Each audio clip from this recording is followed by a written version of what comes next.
그 이름을 외치자마자 나는 바로 다시 쓰러졌고 그 즉시 심전도 그래프는 수평을 그리기 시작했다고 했어요. 죽은 처남과의 재회는 내 종교적 신념을 완전히 바꿔버렸어요. 나는 다시 한번 신에게 버림받은 듯했고 더 이상 생존할 수 없을 듯했어요. 내 모든 두려움, 내가 두려워했던 모든 것, 그리고 내가 저지른 모든 실수들이 나를 덮쳐왔어요. 갑자기 나는 어딘지 모를 곳 한가운데에 서 있었어요. 실망도 잠시, 갑자기 마치 우주의 광대한 지혜와 연결된 것 같은 느낌이 들기 시작했어요. 수학 방정식들이 내 주위를 맴돌고 있는 것 같았고 우주가 작동하는 방식은 너무나 우아하면서도 간결했어요. 그리고 갑작스레 신으로부터 놀라운 선물을 받게 돼요. 그 순간 나는 나 자신이 몸도 인종도 종교도 아니라는 것을 깨달았어요. 나는 반짝이는 빛들로 이루어진 광대한 그물망의 일부가 되었어요. 이 쿼크는 물질의 가장 작은 구성 요소이며 바로 이 쿼크들이 결합하여 우주의 무한한 가능성을 만들어내는 거였어요. 우리 모두의 진짜 본질은 뭘까요?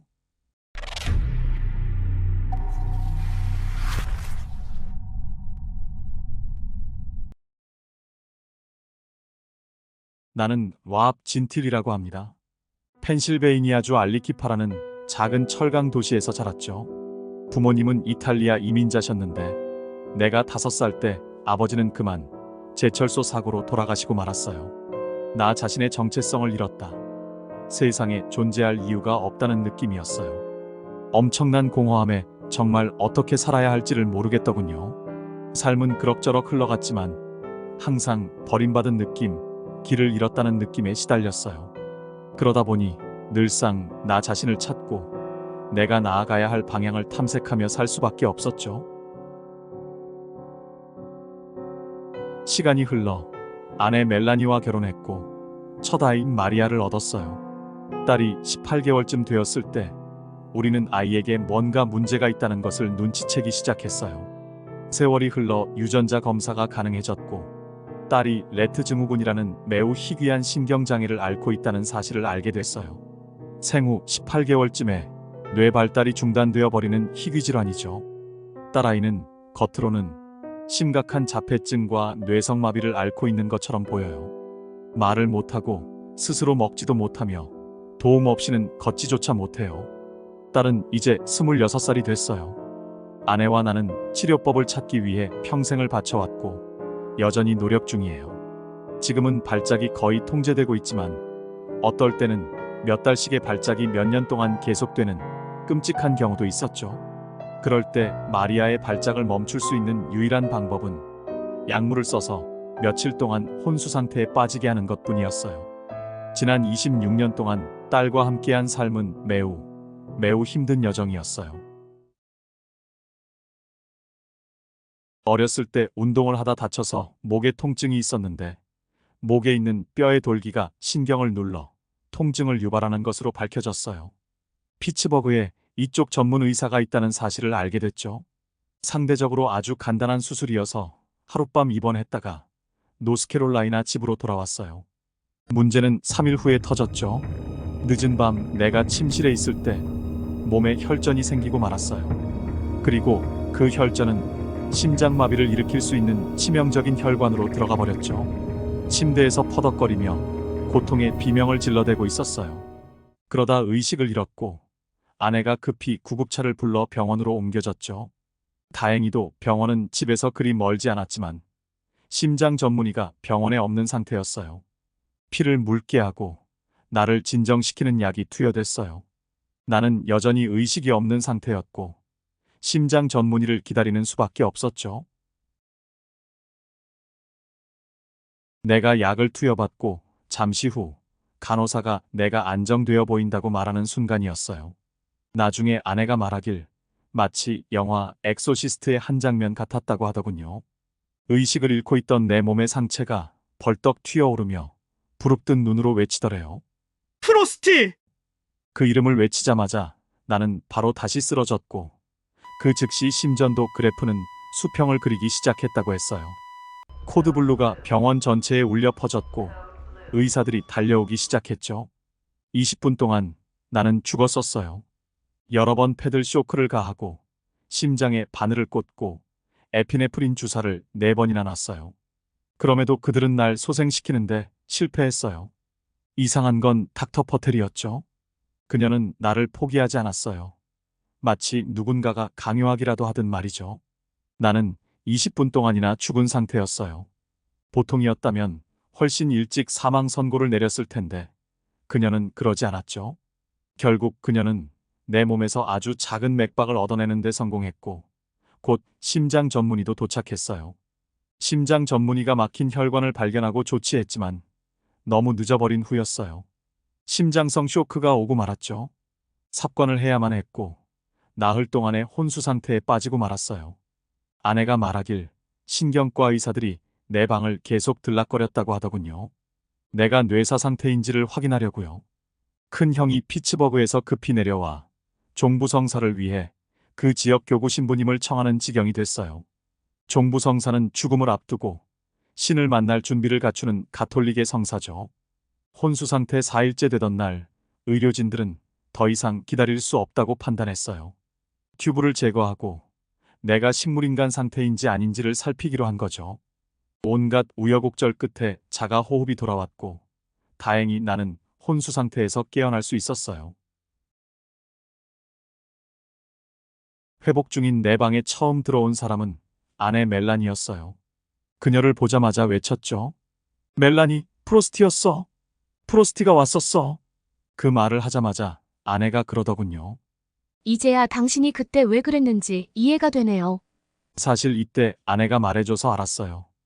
내가 죽기 직전 벌떡 일어나 프로스티 하며 외쳤다는 사실을요. 그리고 내가 엄청난 심장 마비를 겪었고 나흘 동안 혼수 상태였다는 사실도 그때 들었죠. 아내가 물어왔어요. 프로스티가 뭐라고 하던가요? 날 찾아왔던 프로스티는 이렇게 말했었어요. 내가 일을 크게 엉망으로 만들었으니 돌아가서 저 대신 그것들 좀 정리해 주세요. 그리고 가족들에게 내가 아주 좋은 곳에 있다는 말도 전해 주세요.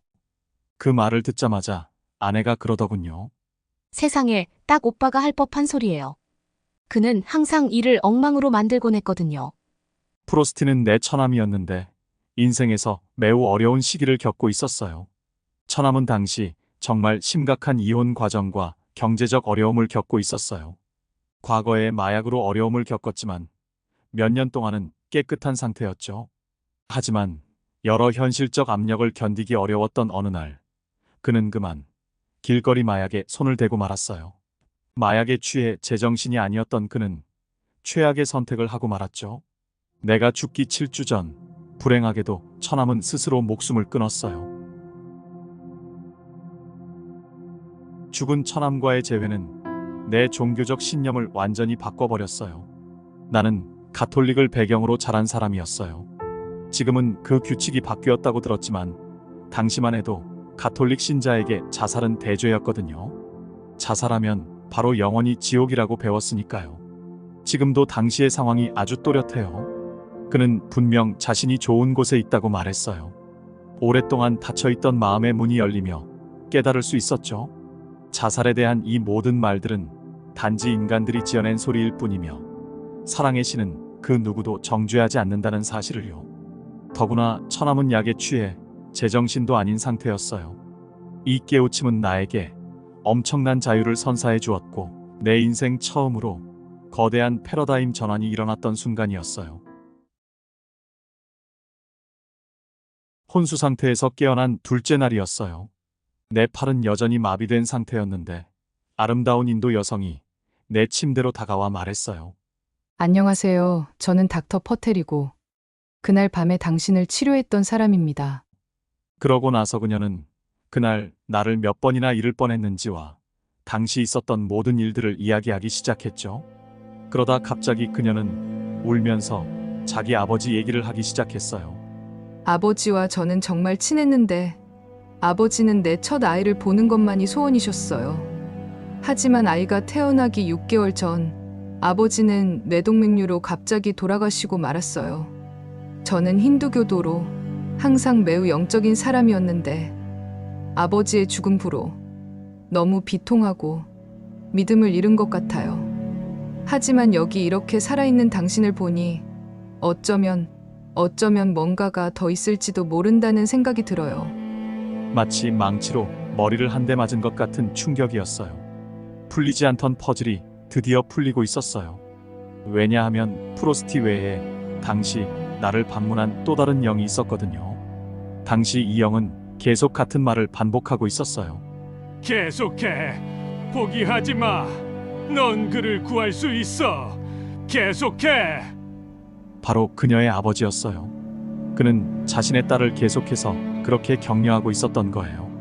솔직히 그녀가 나를 위해 20분 동안이나 그렇게 애써야만 할 이유는 없었거든요. 내 영은 오래전에 몸을 떠났지만 뭔가가 계속해서 그녀를 독려하고 있었던 거죠. 하지만 그때는 이 사실을 그녀에게 말할 용기가 없었어요. 그녀에게 사실을 말한 것은 1년 후 병원을 다시 찾았을 때였죠. 여기서 끝이 아니었어요. 심장 이식 없이는 살 수 없다는 말을 들었거든요. 내 심장은 완전히 망가져 버린 거죠. 그래서 병원에서 퇴원하기 전 그들은 내게 제세동기 조끼를 입혀줬어요. 종종 일어났던 일인데 심장이 멈추려 할 때마다 다시 살아나게 충격을 주는 장치였죠. 또 가슴에는 어떤 장치를 삽입해야만 했어요. 60초마다 내 심장에 약을 떨구는 장치였는데 심장을 뛰게는 해주지만 심장을 매우 빨리 지치게 했죠. 아무리 애를 써도 이식을 위한 심장을 구할 수가 없었어요. 심장을 구하기 위해 안 가본 곳이 없었어요. 매우 절망적이었고 포기하려고 했었죠. 그러다 회사 고용주의 도움을 받아 시카고 의대 병원에 입원을 할 수 있었어요. 하지만 나는 점점 쇠약해져 갔어요. 체중이 79kg에서 60kg로 줄었어요. 하지만 최악은 따로 있었죠. 검사 과정에서 전립선 암이 발견되고 말았어요. 정말 충격이었죠. 결국 병원에서는 날 이식 명단에서 제외시켰고 할 수 있는 유일한 일은 전립선을 적출하는 것뿐임을 통보해 왔어요. 그리고 암이 없어질 때까지 6개월 정도 기다려보자고 하더군요. 나는 다시 한번 신에게 버림받은 듯 했고 더 이상 생존할 수 없을 듯 했어요. 시카고 의대 병원 8층의 내 방에서 내려다보는 미시간 호수의 풍경을 결코 잊지 못해요.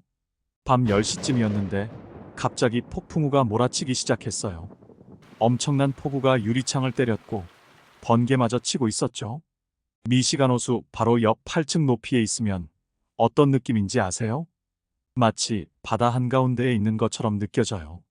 아주 쇠약해진 상태에서 이제는 어떤 공포마저 밀려오고 있었어요.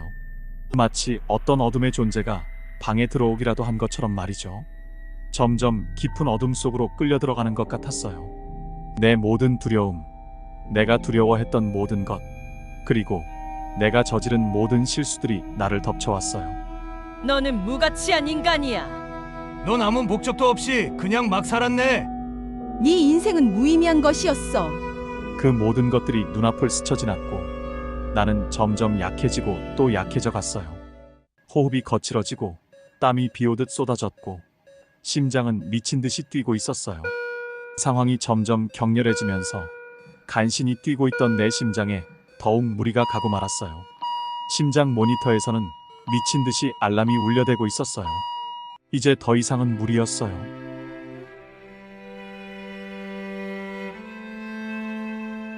결국 나는 당신 뜻대로 하소서 라고 절규하며 나 자신을 놓아버렸어요.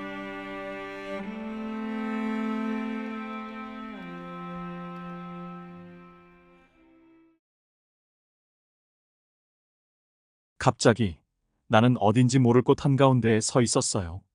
시간이 없는 진공 상태 같다고나 할까요? 나는 나 자신의 두 모습을 모두 볼 수 있었어요. 병원 침대에 누워있는 내 모습과 그 공간에 서 있는 내 모습을 마치 홀로그램처럼 동시에 볼 수 있었죠. 사실 난 실망이 컸어요. 왜냐하면 그 어떠한 신성한 존재도 천사도 만나지 못했거든요. 부모님이 마중 나오지도 않았고 신성한 음악도 들려오지 않았어요. 실망도 잠시, 갑자기 마치 우주의 광대한 지혜와 연결된 것 같은 느낌이 들기 시작했어요. 그 느낌을 굳이 말로 설명하자면 이래요. 모래 알갱이들로 이루어진 내 존재 전체를 이 무한하고 시간을 초월한 광활한 공간으로 흩뿌렸다고나 할까요? 의사소통은 텔레파시적이고 동시적이었어요. 무엇이든 답을 알고 싶으면 생각하기만 하면 됐어요. 그러면 답은 그냥 느껴지고 흡수되는 시기였어요. 각각의 통찰이 드러날 때마다 감탄을 연발했어요. 와, 이런 식으로 작동하는 거구나. 정말 이렇게나 간단하단 말이야? 수학 방정식들이 내 주위를 맴돌고 있는 것 같았고 우주가 작동하는 방식은 너무나 우아하면서도 간결했어요. 우주의 작동 원리를 이해하기 어렵게 만드는 것은 오직 인간들이었어요. 나는 그냥 그곳의 모든 것을 알았어요. 떠다니며 이 모든 것을 보는 것은 진실로 아름다운 일이었어요.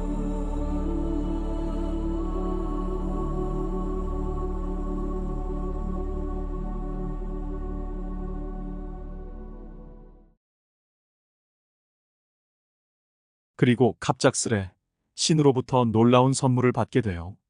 신은 내가 아주 중요한 개념들을 온전히 이해할 수 있게 해주셨어요. 그 개념들은 이런 것들이었죠. 나는 전지전능하다. 이것이 신성한 근원이다. 나는 모든 것의 배후에 있는 힘이다. 그리고 이것이 너의 진짜 정체다. 그 순간 나는 나 자신이 몸도 인종도 종교도 아니라는 것을 깨달았어요. 나는 모든 것과 한꺼번에 연결되어 있는 존재였어요. 나는 부모님으로부터가 아니라 부모님을 통해 왔고 나의 진정한 정체성은 창조주의 사랑과 빛이라는 것을 깨달았어요. 어렸을 적 아버지를 잃은 후부터 그토록이나 찾아 헤맸던 나 자신의 정체성을 비로소 찾아낸 거였어요. 놀라운 일은 그것만이 아니었어요. 나는 반짝이는 빛들로 이루어진 광대한 그물망의 일부가 되었어요. 이 빛의 그물망을 설명하는 가장 좋은 방법은 과학 시간에 배운 뉴런을 떠올려 보는 거예요. 뉴런에는 핵이 있고 촉수와 수상 돌기가 있으며 이들은 서로 연결되어 있죠. 각각의 핵 안에는 빛의 스파크 또는 빛의 쿼크가 있어요. 수조, 수십조 개의 반짝이는 빛의 쿼크로 이루어진 장엄한 그물망이었어요. 이 아름다운 테피스트리가 서로 엮여 우주의 천장에 매달린 채 무한대로 뻗어 있었어요. 어느 순간 바로 알 수 있었어요. 그 각각의 빛의 쿼크, 빛의 스파크가 생명을 상징한다는 것을요. 그리고 나는 그곳에서 들었어요. 바로 그 쿼크, 빛의 입자, 에너지의 입자로 신이 창조한다는 사실. 그리고 신과 사랑과 빛이 모두 하나다 라는 진실을 들었어요.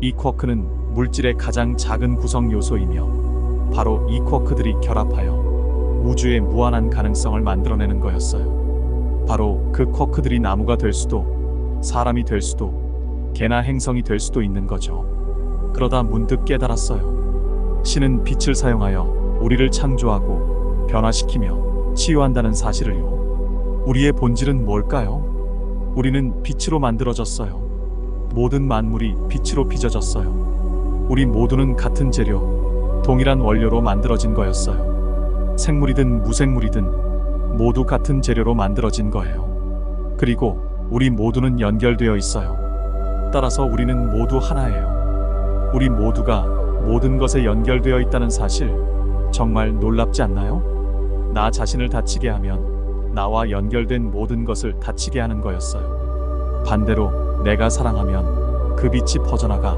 다른 사람들의 길을 비춰줄 거예요.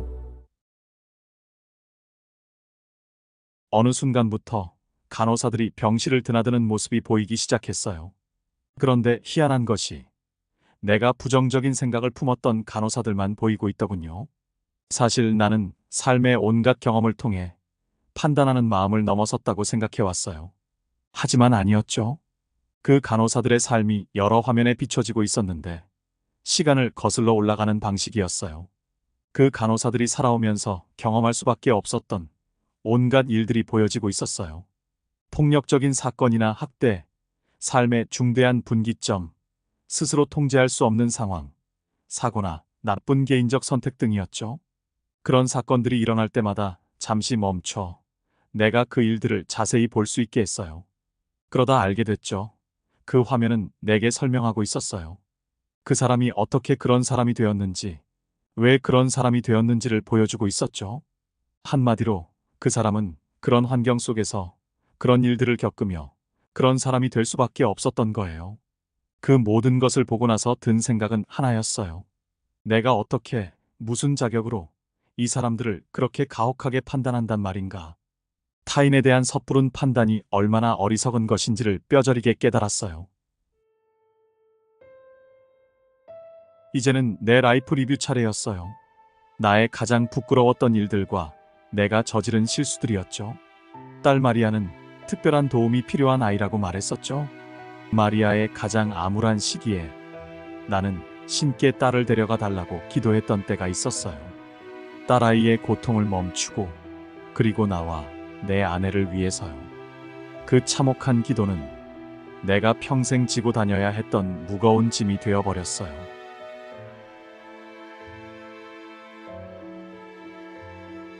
하지만 그곳에서 나는 나 자신을 용서할 수 있었어요. 생각해보면 우리는 항상 다른 누구보다 스스로에게 훨씬 더 가혹하거든요. 인간은 딱 그 순간에 가지고 있는 생각과 정보에 따라 행동할 뿐이죠. 그 부족한 정보, 모자란 생각, 자신도 모르는 착각과 오해를 가지고 행동할 수밖에 없는 존재예요. 그것이 인간이죠. 그래서 우리는 인간이라는 존재는 인생을 살아내면서 실수를 저지를 수밖에 없어요. 하지만 이 모든 시행착오는 과정, 우리가 배우며 진화해가는 과정이에요. 어디로 가는 과정이냐고요? 빛과 사랑, 그리고 우리 모두가 태어난 그곳을 향해 나아가는 과정이죠. 라이프 리뷰 후 나는 두 가지를 이해하는 순간을 가졌어요. 이해할 수 있었던 첫째는 인간과 인간성이었어요. 둘째는 모든 것이 비롯된 그 사랑과 빛의 신성한 근원은 결코 우리를 판단하지도 심판하지도 않는다는 것이었어요. 내가 힘겹게 자기 용서에 이르렀을 때 놀랍게도 마리아가 나타났어요. 마리아는 우리 모두가 연결된 그물망에서 나와 완벽하고 온전한 모습으로 그곳에 서 있었어요. 마리아의 눈에서는 빛이 나오고 있었는데 우리가 일상적으로 보는 그런 빛이 아니었죠. 그 빛은 모든 생명의 생기를 불어넣는 빛, 영적인 빛이었어요. 레트 증후군은 손을 씻는 듯한 동작을 반복하는데 그때의 마리아는 그러지 않았어요. 완벽하고 온전하고 아름다운 모습이었죠. 마리아에게 말했어요. 딸아, 나는 내 목소리조차 들어본 적이 없구나. 너의 성격이 어떤지도 모르고 아빠 사랑해요 라는 소리 한번 듣지 못했구나. 내 엄마와 나는 너의 치료법을 찾기 위해 안 가본 곳이 없어. 우리는 더 이상 널 위해 뭘 해야 할지 모르겠어. 제발 이것만은 말해다오. 내가 고통스러울 때, 발작이 일어날 때 우리가 어떻게 해야 하는지만 알려주겠니? 마리아는 단 세 마디의 말을 했고 그 세 마디는 내 인생을 바꿔놨어요. 그냥 나를 사랑해 주세요. 나는 그 천상의 공간에서 울음을 터뜨리고 말았어요. 그리고는 울부짖었죠. 나는 결코 이곳을 떠나고 싶지 않아. 내 울부짖음은 그 공간을 울리며 내게로 다시 메아리 쳐왔어요. 나는 결코 이곳을 떠나고 싶지 않아. 그 외침 후 내 애타는 바람과는 달리 나는 병원 침대로 돌아와 있었어요. 망가진 몸속에서 조금 전 일어난 일들을 잊지 않으려고 애썼어요. 일어났던 일들을 기억하고 이해해보려고 무던히도 애쓰고 있었죠. 하지만 그 영묘한 공간에서의 세부적인 기억은 이미 나를 떠나고 있었어요. 일종의 영적인 삼투 현상으로 그곳에서는 모든 것을 그냥 알았지만 여기서는 아니었죠. 그리고 그냥 이런 생각이 들더군요. 이제 심장을 구하지 못해도 상관없어.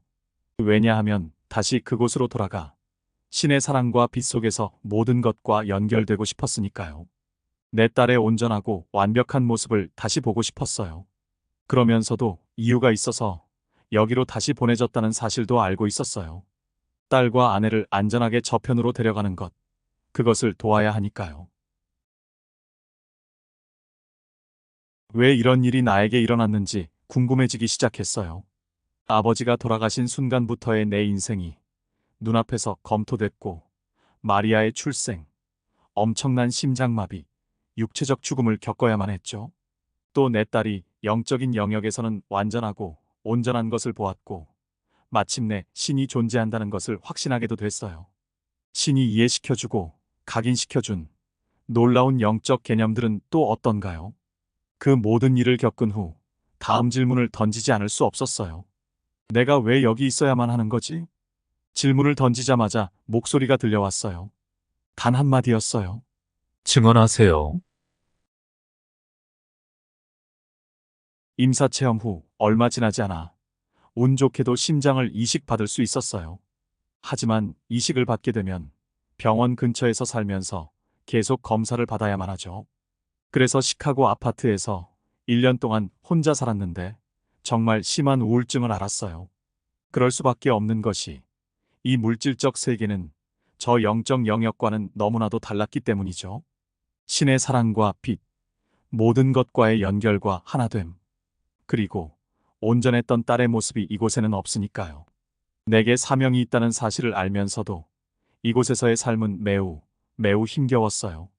그래서 그 천상의 상태를 다시 경험해보고자 매일 아침 명상을 시작했어요. 하지만 매일 아침 내게는 비참한 실패만이 있었어요. 마음이 무너져 내리는 것 같았고 점점 더 우울해져만 갔죠. 그러던 어느 날 직장 상사의 소개로 한 목사와 대화를 나눌 수 있었어요. 나는 그 누구에게도 말할 수 없었던 것들에 대해 이 사람과 이야기할 수 있었어요. 내 우울증의 일부였던 심장 이식에 대한 죄책감도 털어놓을 수 있었어요.